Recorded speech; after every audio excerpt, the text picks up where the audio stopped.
معاشر المسلمين رحمكم الله، روي عن أبي هريرة رضي الله عنه أن النبي صلى الله عليه وسلم قال: إذا كنت لصاحبك يوم الجمعة أنصت والإمام يخطب فقد لموت ومن له فلا جمعة له، أنصتوا واسمعوا وأطيعوا رحمكم الله،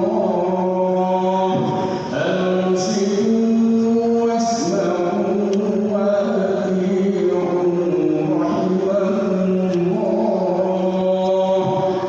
أنصتوا واسمعوا وأطيعوا رحمكم الله.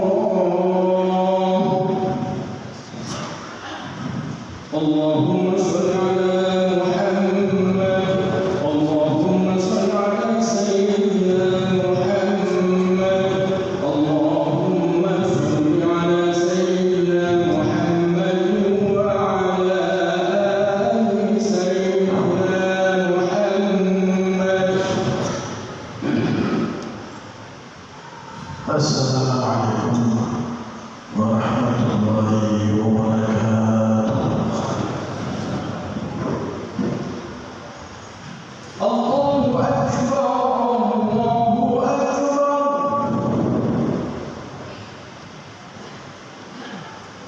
الله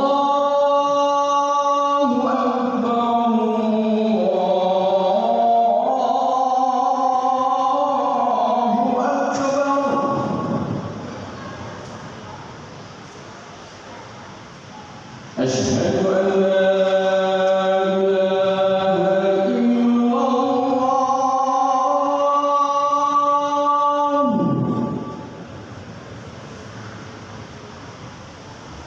أشهد أن لا إله إلا الله،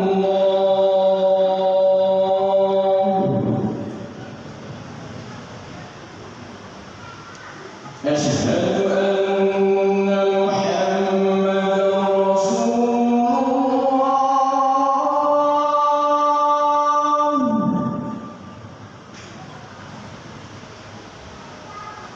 أشهد أن محمدا رسول الله.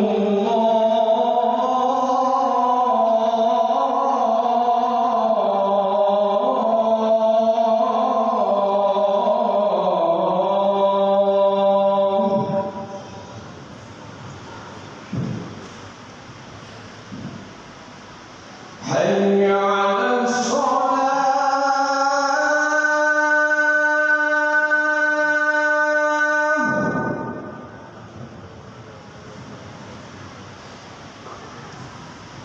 حي على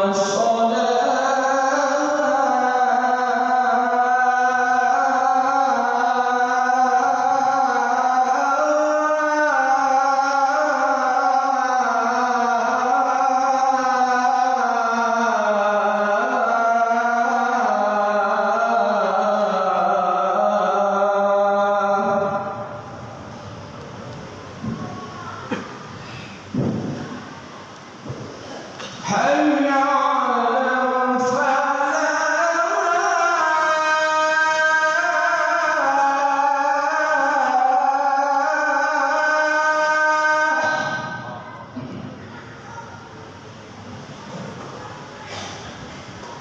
حي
الحمد لله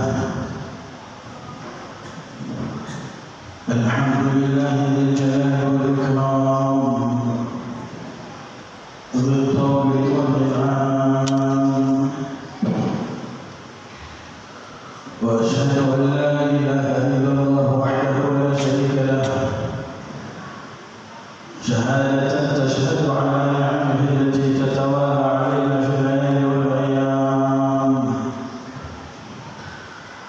وأشهد أن سيدنا محمدا عبده ورسوله أفضل من صلى وزكى وحج وصام اللهم صل وسلم وأشرف وأكرم وأعظم وأبجل على سيدنا وحبيبنا وشفيعنا وقرة أعيننا ومقتدانا ومصطفانا محمد خاتم النبيين وإمام المرسلين وصاحب الحجج القاطعة والبراهين وعلى آله المطهرين وأصحابه الأكرمين وتابعين لهم بإحسان من يومنا هذا إلى يوم القيامة والدين أما بعد يا أيها الناس اتقوا الله حق تقاته ولا تموتن إلا وأنتم مسلمون وما هي إلا عبارة عن امتثال أوامره واجتناب نواهيه لكنها سبب عظيم لنيل رب العرش الكريم معاشر الحاضرين جماعة الجمعة من رحمة الله سبحانه وتعالى tidak ada sesuatu apapun yang kita dapatkan dari berbagai macam nikmat dan anugerah kecuali itu semuanya adalah berasal dari Allah Subhanahu wa taala. Allah menegaskan hal tersebut di dalam firman-Nya, "Wa ma bikum min ni'matin fa min Allah." Tidak ada satu nikmat yang turun di atas muka bumi ini kepada siapapun kecuali itu berasal dari Allah Subhanahu wa taala. Kemudian Allah Subhanahu wa taala di dalam ayat yang lainnya menjelaskan kepada kita dan menunjukkan kepada kita semuanya bahwa nikmat yang diberikan oleh Allah Subhanahu wa taala kepada kita itu adalah nikmat yang begitu banyak dan berlimpah. Nikmat Allah Subhanahu wa taala dan anugerah tersebut kalau kita hitung-hitung dalam keseharian kita, bahkan selama kita hidup di atas muka bumi ini, ataupun sebelum kita hidup dan bahkan nanti setelah kita dibangkitkan, nikmat tersebut terlalu banyak, begitu banyaknya sehingga Allah Subhanahu wa taala mungkin hal tersebut, sehingga Allah Subhanahu wa taala menyebut hal tersebut untuk mengingatkan kepada kita semua bahwa sesungguhnya nikmat Allah Subhanahu wa taala begitu banyak kepada kita. Sehingga Allah berfirman, "Wa in ta'uddu ni'matallahi la tuhsuha." Kalau kalian ingin untuk menghitung nikmat-nikmat Allah Subhanahu wa taala, maka niscaya kalian tidak akan pernah mampu untuk menghitung nikmat tersebut. Ma'asyiral hadirin, jamaah sidang Jumat yang dirahmati Allah Subhanahu wa taala. Hanya saja manusia beranggapan bahwa sesungguhnya nikmat yang diberikan oleh Allah Subhanahu wa taala baru dikatakan nikmat menurut mayoritas di antara manusia apabila dia diberikan oleh Allah Subhanahu wa taala materi yang begitu besar, apabila dia diberikan rumah yang begitu mewah, apabila dia diberikan mobil oleh Allah Subhanahu wa taala yang begitu banyak, atau bahkan diberikan jabatan oleh Allah Subhanahu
idza mabtalahu rabbuhu, ketika Allah berikan kepadanya ujian dengan diberikan nikmat, diberikan berbagai macam materi yang ada di dalam dirinya, mempunyai berbagai macam rumah, mempunyai rezeki yang berlimpah.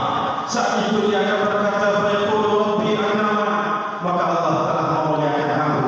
Wa amma idza mabtalahu faqadara alaihi rizqahu, apabila dia diuji oleh Allah Subhanahu wa taala, ternyata rezekinya tidak banyak, ternyata rezekinya dipersempit oleh Allah Subhanahu wa taala, ternyata materinya kurang, maka dia akan berkata, "Fayaqulu rabbi ahana," Allah Subhanahu wa taala telah menghinakan saya. Ma'asyiral hadirin, perkataan ini telah disampaikan oleh Allah jauh sebelum kita diciptakan oleh Allah Subhanahu wa taala. Akan tetapi pernyataan tersebut selalu terlontar daripada umat manusia.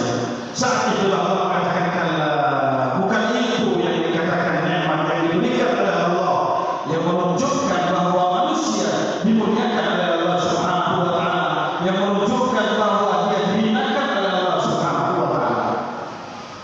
Allah mengetahui bahwa kita manusia, wa tuhibbuna al-mala hubban jamma, kalian terlalu cintai yang namanya dunia dan harta, sehingga menganggap bahwa harta tersebut itu adalah segalanya dan itu adalah nikmat yang diberikan oleh Allah. Tapi sesungguhnya kita pahami bahwa sesungguhnya nikmat yang diberikan oleh Allah begitu banyak.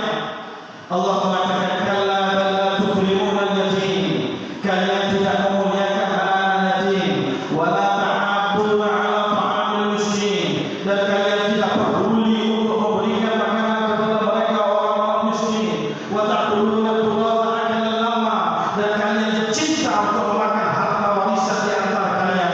Pahami bahwa sesungguhnya Allah mengisyaratkan di dalam ayat tersebut bahwa nikmat yang terbesar yang diberikan oleh Allah Subhanahu wa taala kepada kita adalah ketika kita bisa beramal saleh, diberikan oleh Allah Subhanahu wa taala taufik, dan Allah Subhanahu wa taala menjauhkan kita dari berbagai macam maksiat kepada Allah Subhanahu wa taala. Ma'asyiral hadirin, jamaah sidang Jumat yang dirahmati oleh Allah Subhanahu wa taala, sesungguhnya tidak ada pemberian yang Allah Subhanahu wa taala berikan kepada kita yang lebih mulia, yang lebih berharga di sisi Allah, dan untuk kita semuanya melebihi daripada taufik dan hidayah dari Allah Subhanahu wa taala. Ketika kita diberikan oleh Allah kemampuan untuk bisa beribadah kepada Allah, bisa melaksanakan sholat, bisa mengerjakannya dalam berjamaah, bisa menghadiri sholat Jumat dengan tenang, bisa menunaikan kewajiban-kewajiban, baik itu puasa, baik itu zakat, dan berbagai macam kewajiban yang lainnya. Ketahuilah, saat itulah Anda diberikan nikmat yang terbesar di sisi Allah Subhanahu wa taala. Karena nikmat tersebut tidak diberikan oleh Allah kecuali mereka orang-orang yang dipilih secara khusus oleh Allah untuk dekat kepada Allah Subhanahu wa taala. Bahkan kenikmatan ini Allah Subhanahu wa taala telah menyebutkan bahwa nikmat ini adalah nikmat yang menjadi sebuah hak veto bagi Allah. Hanya Allah Subhanahu wa taala yang menentukan hal tersebut. Tidak ada satupun manusia yang dinisbatkan kepada nikmat ini kecuali mereka adalah orang-orang yang memang diberikan oleh Allah hidayah dan diberikan oleh Allah Subhanahu wa taala taufik. Bukankah kita sering mendengar ayat yang berbunyi, "Wa ma taufiqi illa billah," dan tidak ada taufik yang ada di dalam diri kita untuk melaksanakan ibadah kepada Allah kecuali itu semuanya bersumber dari Allah Subhanahu wa taala. Bahkan Rasulullah sallallahu alaihi wasallam pun ketika Allah mengatakan kepada beliau Nabi Muhammad, Allah mengatakan, "Innaka la tahdi man ahbabta, walakin Allah yahdi man yasha." Sesungguhnya engkau wahai Muhammad tidak bisa memberikan hidayah dan petunjuk dan taufik kepada siapapun yang engkau inginkan. Yang diberikan taufik tersebut, yang diberikan hidayah, itu adalah orang yang diberikan nikmat oleh Allah Subhanahu wa taala, dan hanya Allah Subhanahu wa taala yang memberikan hal itu. Ma'asyiral hadirin, jamaah sidang Jumat yang dirahmati oleh Allah Subhanahu wa taala. Tapi begitu miris, begitu menyedihkan kepada umat manusia ketika mereka diberikan nikmat berupa taufik, ketika diberikan nikmat berupa hidayah kepada mereka, sedikit sekali di antara daripada hamba-hamba Allah yang bersyukur atas kenikmatan ini.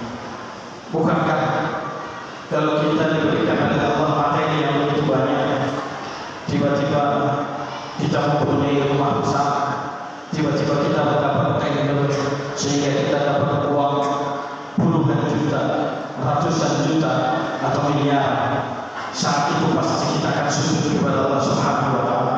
Kemudian kita akan mengatakan, ya Allah, terima kasih Engkau telah berikan rezeki kepada kami. Saat kita diberikan oleh Allah Subhanahu wa Ta'ala mobil yang begitu mewah, tiba-tiba atasan kita memberikan kita mobil, kemudian kita langsung bersujud syukur kepada Allah Subhanahu wa Ta'ala. Tapi pernahkah dan atau seringkah kepada kita ketika kita sudah melaksanakan sholat Jumat contohnya, ketika kita sudah melaksanakan sholat berjamaah contohnya, ketika kita sudah mengamalkan amal perbuatan sholat di bulan Ramadan kemarin contohnya, pernahkah kita mengangkat tangan selain kita mengatakan kepada Allah, ya Allah, terima kasih Engkau telah langkahkan kakiku untuk hadir dalam melaksanakan ibadah sholat Jumat. Terima kasih ya Allah, Engkau telah pilih diriku untuk bisa beribadah kepadamu. Terima kasih ya Allah, Engkau telah sempurnakan buat diriku untuk bisa berpuasa selama 30 hari dan sholat tarawih sebanyak 30 hari. Saya laksanakan semuanya, dan itu semuanya adalah pemberian dari Allah. Jarang sekali manusia yang ingat kepada Allah saat dia melaksanakan ibadah. Ketahuilah, itu adalah nikmat yang begitu besar yang diberikan oleh Allah Subhanahu wa Ta'ala. Tapi sedikit di antara kita yang bersyukur atas nikmat tersebut, sehingga kita tidak merasakan nikmat itu, sehingga kita tidak merasakan kelezatan ketika kita beribadah. Kita bisa merasakan kelezatan saat kita diberikan rumah oleh Allah yang begitu besar, kita diberikan mobil oleh Allah, kita merasakan lezat ketika kita menaiki itu mobil, ketika kita berada di dalam itu rumah, ketika diberikan oleh Allah uang, ketika diberikan makanan, kemudian kita menyantap makanan menggunakan uang tersebut, kita merasakan kelezatan. Kenapa? Karena Anda merasa bahwa itu adalah nikmat. Tapi ketika kita berada di dalam ibadah kepada Allah, pernahkah kita merasakan kelezatan sehingga kita ingin untuk melaksanakan kembali, kita ingin untuk mengulangi daripada ibadah tersebut? Ya, kita tidak pernah merasakan hal tersebut karena kita tidak menganggap itu adalah nikmat dari Allah Subhanahu wa Ta'ala. Ma'asyiral hadirin yang dirahmati oleh Allah Subhanahu wa Ta'ala. Oleh karena itu, yang ingin saya sampaikan, jangan jadikan materi tersebut adalah sebuah titik fokus dari diri kita dan menganggap itu adalah nikmat yang diberikan oleh Allah hanya dalam itu saja. Seharusnya yang kita minta kepada Allah Subhanahu wa Ta'ala, kita minta hidayah, kita minta taufik, dan sering-seringlah bersyukur kepada Allah ketika Allah Subhanahu wa Ta'ala memberikan kepada kita hidayah dan taufik.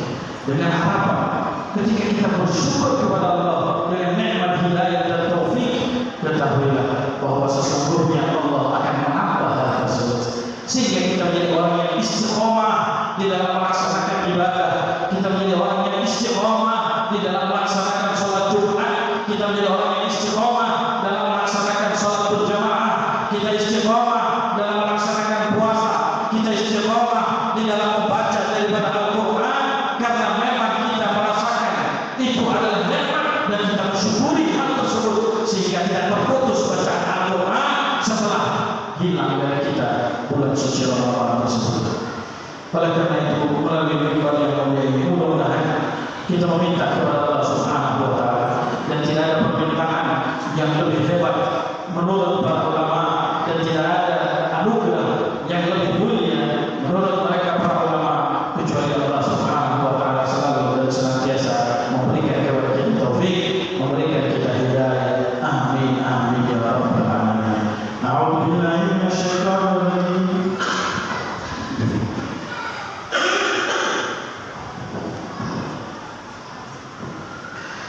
Bismillahirrahmanirrahim. Ya ayyuhalladzina amanu taqullaha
الحمد لله حمدا كثيرا كما أمر، وأشهد أن لا إله إلا الله وحده لا شريك له إقرارا من جحد به وكفى، وأشهد أن سيدنا محمدا عبده ورسوله سيد الخلائق والبشر. اللهم صل وسلم على سيدنا وحبيبنا وشفيعنا وقرة أعيننا ومقتدانا مصطفانا محمد وعلى آله وصحبه السادات البرار. ما بعد، يا أيها الناس اتقوا الله وأطيعوه، فإنها وصية من الله سبحانه وتعالى للأولين والآخرين. قال الله تعالى في كتابه العزيز وهو أصدق القائلين: ولقد وصينا الذين أوتوا الكتاب من قبلكم وإياكم أن اتقوا الله. ثم إن الله أمركم بأمر بدأ فيه بنفسه وثنى بملائكته المسبحة بقدسه، وقال تعالى: وليس على ذلك قائلا عليما: إن الله وملائكته يصلون على النبي يا أيها الذين آمنوا صلوا عليه وسلموا تسليما. اللهم صل وسلم على سيدنا محمد وعلى آل سيدنا محمد وأزواجه وذريته كما صليت على سيدنا إبراهيم وعلى آل سيدنا إبراهيم إنك حميد مجيد. وبارك على سيدنا محمد وعلى آل سيدنا محمد وأزواجه وذريته كما باركت على سيدنا إبراهيم وعلى آل سيدنا إبراهيم في العالمين إنك حميد مجيد. وارض عن الصحابة أجمعين، خصوصا أبا بكر وعمر وعثمان وعلي وجميع العشرة المبشرين بالجنة. اللهم اغفر للمسلمين والمسلمات والمؤمنين والمؤمنات الأحياء منهم والأموات. اللهم عافنا والطف بنا واحفظنا وفرج عنا والمسلمين. اللهم اكفنا وإياهم شر مصائب الدنيا والدين. اللهم أصلحنا وأصلح من في صلاحه صلاح الإسلام والمسلمين، ولا تهلكنا وأهلك من في هلاكه صلاح الإسلام والمسلمين. اللهم ادفع عنا وارفع عنا وعن المسلمين، خصوصا يا رب إخواننا في فلسطين وفي إيران وفي لبنان، الأذى والغلاء والوباء والجوع والحروب والزلازل والسيول والفتن والمحن ما ظهر منها وما بطن برحمتك يا أرحم الراحمين. ربنا لا تزغ قلوبنا بعد إذ هديتنا وهب لنا من لدنك رحمة إنك أنت الوهاب. ربنا ظلمنا أنفسنا وإن لم تغفر لنا وترحمنا لنكونن من الخاسرين. ربنا هب لنا من أزواجنا وذرياتنا قرة أعين واجعلنا للمتقين إماما. ربنا اغفر لنا ولإخواننا الذين سبقونا بالإيمان ولا تجعل في قلوبنا غلا للذين آمنوا ربنا إنك رؤوف رحيم. ربنا آتنا في الدنيا حسنة وفي الآخرة حسنة وقنا عذاب النار.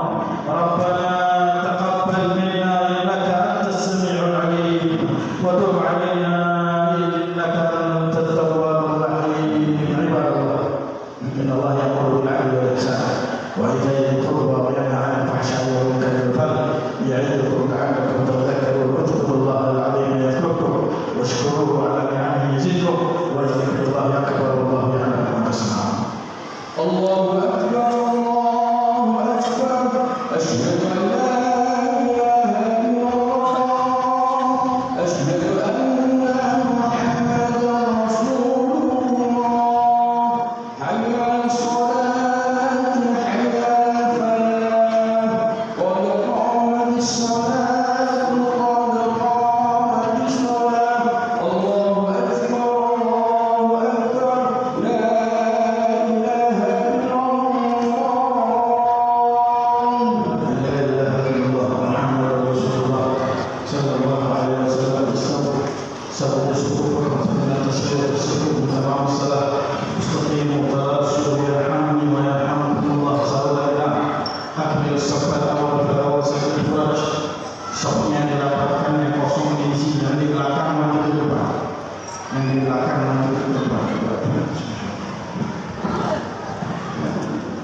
Allahu Akbar.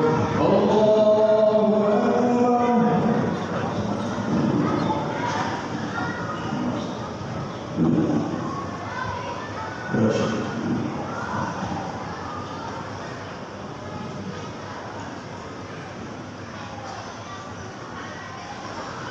Bismillahirrahmanirrahim. Alhamdulillah Rabbil alamin. Ar-Rahmanir-Rahim. Maliki yawmiddin. Iyyaka na'budu wa iyyaka nasta'in. Ihdinas siratal mustaqim. صراط الذين أنعمت عليهم غير المغضوب عليهم ولا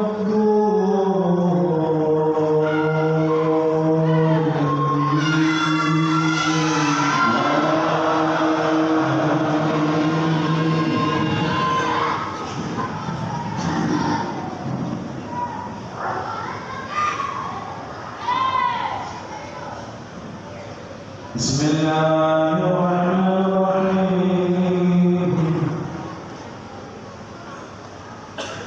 سبح اسم ربك الأعلى الذي خلق فسوى والذي قدر فهدى والذي أخرج المرعى فجعله غثاء أحوى سنقرئك فلا تنسى إلا ما شاء الله إنه يعلم الجهر وما يخفى ويسألك لليسرى فذكر إن نفعت الذكرى سيذكر من يخشى ويتجنبها الأشقى الذي يصلى النار الكبرى ثم لا يموت فيها ولا يحيا قد أفلح من تزكى وذكر اسم ربه فصلى بل تؤثرون الحياة الدنيا والآخرة خير وأبقى إن هذا لفي الصحف الأولى صحف إبراهيم وموسى. الله أكبر.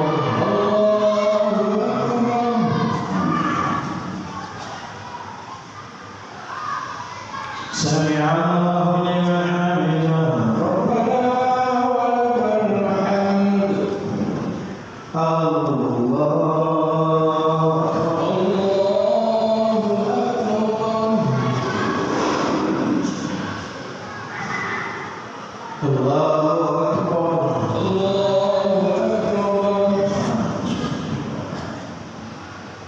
الله أكبر.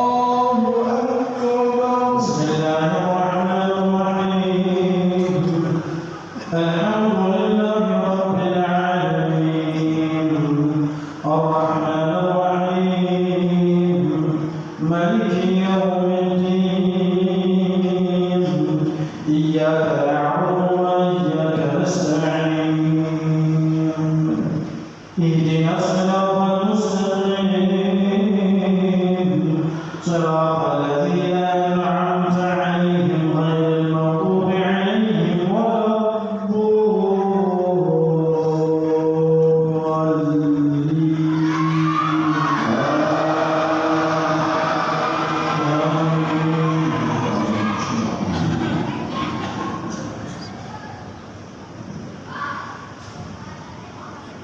بسم الله الرحمن الرحيم.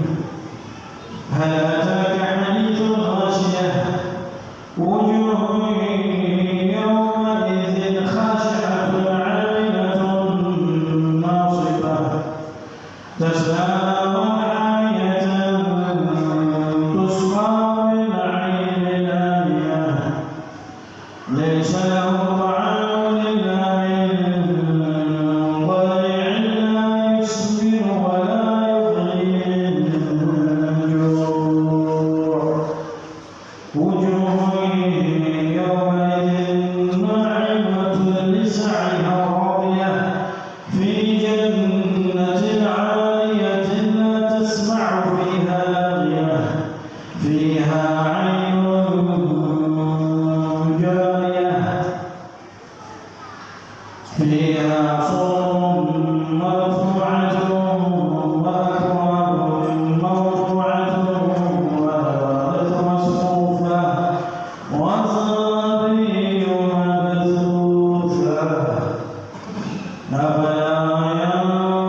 الله أكبر الله أكبر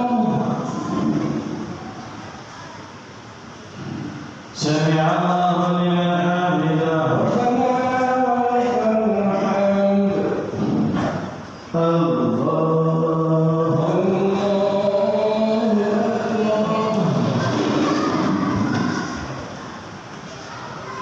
الله أكبر الله أكبر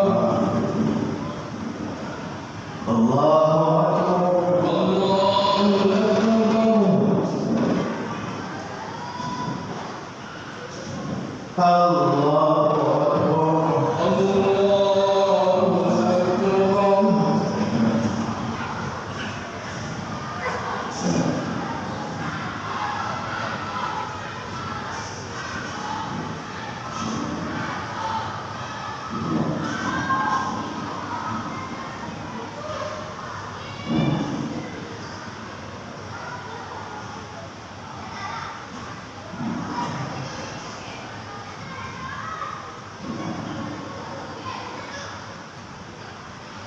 السلام